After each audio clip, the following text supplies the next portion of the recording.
Hello friends, welcome है आप सभी का हमारे YouTube channel my study class में।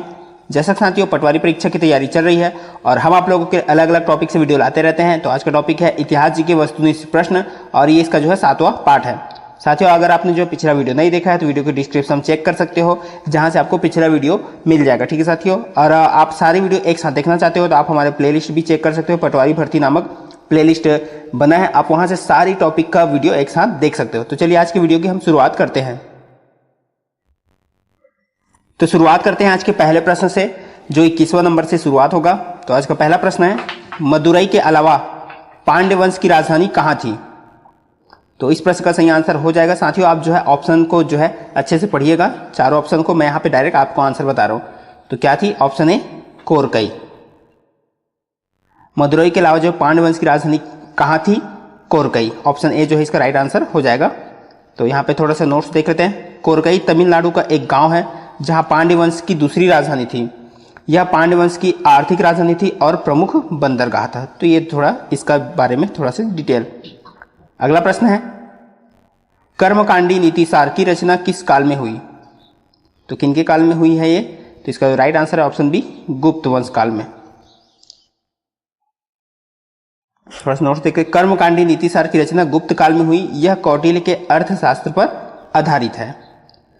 अगला प्रश्न शुरू करने से पहले आपसे एक रिक्वेस्ट है, अगर आप चैनल पर नए हो तो चैनल को सब्सक्राइब जरूर कीजिएगा, जिससे आपको आने वाली सभी वीडियो की अपडेट मिलती रहेगी। वीडियो पसंद आए तो लाइक जरूर करना और वीडियो को जो है ज्यादा से ज्यादा शेयर जरूर करना। चलिए अगला प्रश्न देखते हैं।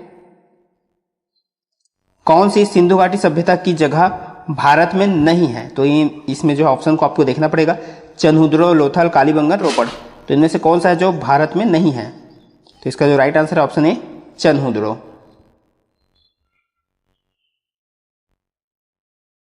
चलिए इसका शॉर्ट नोट से देख लेते हैं। चन्हुद्रो पाकिस्तान के सिंध प्रांत में है, लोथल गुजरात में है, कालीबंगन जो है राजस्थान के श्रीगंगानगर जिले में है और रोपड़ जो है पंजाब में है। तो यहाँ पे इसका जो राइट आंसर हो जाएगा चन्हुद्रो, जो कहाँ है? पाकिस्तान में। अगला प्रश्न देखते हैं, समुद्रगुप्त का उत्तराधिकारी कौन बना? तो इसका जो राइट आंसर है वो है चंद्रगुप्त द्वितीय। चंद्रगुप्त द्वितीय जो है समुद्रगुप्त का उत्तराधिकारी बना। तो यहाँ पे इसका शॉर्ट नोट से देखते हैं। समुद्रगुप्त की मृत्यु के बाद उसका ज्येष्ठ पुत्र रामगुप्त राजा बना, जो शकों से जो है हार गया। चंद्रगुप्त द्वितीय समुद्रगुप्त का छोटा बेटा था। उसने रामगुप्त की हत्या कर दी तथा शक राजा को हराकर मार दिया। इसी के साथ अगला प्रश्न देखते हैं। चंद्रगुप्त विक्रमादित्य के उत्तर पश्चिम भारत पर आधिपत्य के बारे में किस अभिलेख में लिखा है? तो किस अभिलेख में लिखा है? ऑप्शन ए, मेहरौली लौह स्तंभ शिलालेख में। इनके बारे में चंद्रगुप्त विक्रमादित्य के उत्तर पश्चिम भारत पर आधिपत्य के बारे में जो है मेहरौली लौह स्तंभ शिलालेख में लिखा है। और मेहरौली लौह स्तंभ लोहे का स्तंभ है जिस पर 1600 सालों से जंग नहीं लगा है।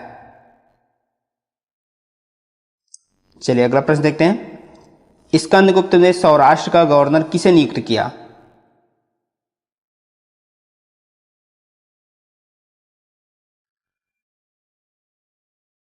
तो इसका जो राइट आंसर है ऑप्शन बी, पर्णदत्त को। स्कंदगुप्त ने सौराष्ट्र का गवर्नर किसे नियुक्त किया? पर्णदत्त को। चलिए अगला प्रश्न देखते हैं। कौन सा काल गुप्त काल के समान था? तो कौन सा काल गुप्त काल के समान था? ऑप्शन बी, वल्लभी काल। तो वल्लभी काल जो है गुप्त काल के समकालीन था। अगला प्रश्न देखते हैं। कौन से ग्रंथ कालिदास के ग्रंथ है? तो यहाँ पे जो है हमको कूट वाला प्रश्न है, हमको यहाँ पे देखना है। तो कौन कौन सा है? ऋतु संहार है, मेघदूतम है, मालविका अग्निमित्रम है, कुमार संभव है, अभिज्ञान शाकुंतलम है। तो कौन सा जो है इसमें से कालिदास के ग्रंथ है? तो यहाँ पे केवल 1 और 2 तो ऑप्शन दिया गया है यहाँ पे। तो चलिए इसका जो राइट आंसर उपरोक्त सभी। ठीक है साथियों, ये सभी जो है कालिदास के ग्रंथ है। तो इसको अच्छे से देख लीजिए साथी। ऋतु संहार है, मेघदूतम है, मालविका अग्निमित्रम है, कुमार संभव है, अभिज्ञान शाकुंतलम। ये सभी जो है किनके ग्रंथ हैं? कालिदास के ग्रंथ है। तो ये काफी इंपॉर्टेंट हो जाता है। तो यहाँ पे देख सकते हो और भी इनके बारे में थोड़ा सा दिया गया। कालिदास प्राचीन भारत के संस्कृत के सुविख्यात नाटककार थे। उनकी प्रमुख कृतियां रघुवंशम, मालविका अग्निमित्रम, कुमार संभव, अभिज्ञान शकुंतलम और भी जो ऑप्शन में दिया था वो भी है। ठीक है साथियों, तो और भी आपको यहाँ पे देख लेना है इसकी जानकारी। चलिए अगला प्रश्न देखते हैं। गुप्त वंश का अंतिम राजा कौन था? तो गुप्त वंश का अंतिम राजा विष्णुगुप्त। ऑप्शन सी जो है इसका राइट आंसर हो जाएगा। गुप्त वंश का अंतिम राजा विष्णुगुप्त था। उसने 540 से 550 ईस्वी तक जो है 10 वर्ष तक जो है यहां पे राज किया। चलिए अगला प्रश्न देखते हैं। किस शक राजा ने सिंचाई के क्षेत्र में कार्य किया? तो किस शक राजा ने जो है सिंचाई के क्षेत्र में कार्य किया? तो ऑप्शन ए रुद्रदामन इसका जो है राइट आंसर हो जाएगा। रुद्रदामन शकों का राजा था। उसने जूनागढ़ अभिलेख में लिखा है कि उसने सौराष्ट्र क्षेत्र में काम किया। अगला प्रश्न देखते हैं। सिंधु घाटी सभ्यता के लोगों को किन धातुओं का ज्ञान था? तो यहां पे ऑप्शन में दिया गया है, तो इसका राइट आंसर यहां पे देख सकते हैं ऑप्शन ए कांसा, तांबा, चांदी, सोना, परंतु लोहे का नहीं। ठीक है साथियों, किनका किनका ज्ञान था? कांसा, तांबा, चांदी, सोना इनका ज्ञान था, लेकिन लोहे का ज्ञान नहीं था। तो आप जो है इन ऑप्शन को अच्छे से पढ़ सकते हो। तो यहाँ पे नोट्स में भी वही बात की गई है। सिंधु घाटी सभ्यता के लोग जो है कांसे, तांबे, चांदी और सोने से परिचित थे, लेकिन जो है उनको लोहे के बारे में नॉलेज नहीं था, लोहे का ज्ञान नहीं था। अगला प्रश्न है, शतपथ ब्राह्मण ग्रंथ किस वेद से संबंधित है? तो शतपथ ब्राह्मण ग्रंथ जो है किस वेद से संबंधित है? तो इसका जो राइट आंसर है वो है ऑप्शन बी यजुर्वेद से। शतपथ ब्राह्मण यजुर्वेद के अंग कृष्ण यजुर्वेद से संबंधित है। यजुर्वेद यज्ञ से जो है संबंधित वेद है। ठीक है साथियों, शतपथ ब्राह्मण वंश जो है यजुर्वेद से संबंधित है। अगला प्रश्न है, बुद्ध चरित की रचना किसने की? तो बुद्ध चरित की रचना जो है ऑप्शन ए अश्वघोष ने की। चलिए इसमें देख लेते हैं शॉर्ट नोट्स। बुद्ध चरित गौतम बुद्ध की जीवनी है। इसकी रचना अश्वघोष ने की। अश्वघोष जो है कुषाण राजा कनिष्क के दरबारी कवि थे। तो यहाँ पे भी ये प्रश्न बन सकते हैं, तो छोटे छोटे नोट्स भी आप देखते जाइए अच्छे से। अगला प्रश्न है, चंद्रगुप्त प्रथम ने जिस लिच्छवी राजकुमारी से विवाह किया उसका क्या नाम था? तो इसका जो राइट आंसर हो जाएगा वो है ऑप्शन ए कुमार देवी। चलिए इसका छोटा सा नोट्स देखते हैं। चंद्रगुप्त प्रथम ने लिच्छवी राजकुमारी कुमार देवी से विवाह किया, जिससे उसे अंग का राज्य मिल गया। उनके पुत्र का नाम समुद्रगुप्त था, जिससे पूरे भारत में दिग्विजय की। चलिए अगला प्रश्न देखते हैं, महाभाष्य की रचना किसने की?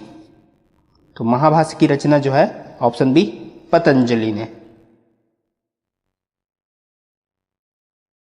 तो महाभाष्य की रचना पतंजलि ने की, जो पुष्यमित्र शुंग के गुरु और पुरोहित थे।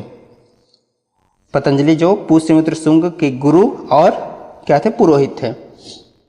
अगला प्रश्न है, हीरोडोरस किस भारतीय यवन शासक का राजदूत था? किसका? ऑप्शन ए एंटिला सिडास निकीपोरस का। जो है हीरोडोरस जो है किस भारतीय यवन शासक का राजदूत था? एंटिलासिडास निकीपोरस का। अगला प्रश्न है, कौन से ऋग्वैदिक कालीन देवता सर्वमति से चुने जाते थे? तो कौन से ऋग्वैदिक कालीन देवता सर्वमति से चुने जाते थे? तो ऑप्शन सी प्रजापति। चलिए शॉर्ट नोट्स देखते हैं। ऋग्वैदिक कालीन देवताओं में प्रजापति ऐसे देवता थे जो सर्वमति से चुने जाते थे। पहले प्रजापति विष्णु थे। ऋग्वेद में कुल 26 प्रजापतियों का जिक्र है। चलिए अगला प्रश्न देखते हैं, कौन सी रचना वेदों के सूक्तों की गद्य रचना है? तो कौन सी रचना है? ऑप्शन ए ब्राह्मण ग्रंथ।